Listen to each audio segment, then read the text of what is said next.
I don't have the typical background for someone who is a startup founder or at a technology startup. And I think the stereotype is always it's going to be a guy who's in his early 20s who, dropped out of computer science or something like that. My name is Eva Wong, and I am a co-founder and chief operating officer at Borrowell. Borrowell is a Canadian fintech company, and we help Canadians make great decisions about credit. Before Borrowell, I had never worked at a startup and didn't have a background in technology or in financial services. I started my career as a management consultant. I also worked overseas as a consultant and also in the not-for-profit space.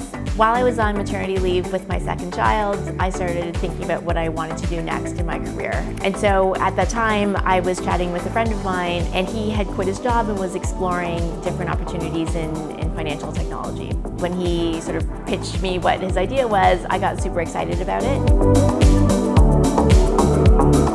Because I didn't have any kind of background in the lending business, there were a lot of meetings, especially in phone interviews, where someone would mention a term and I would be in the background Googling what it was. I had no idea what an API was, so I remember Googling API, and of course knowing the name of the acronym actually didn't help me that much with knowing what it was. The early days, there's definitely a very steep learning curve.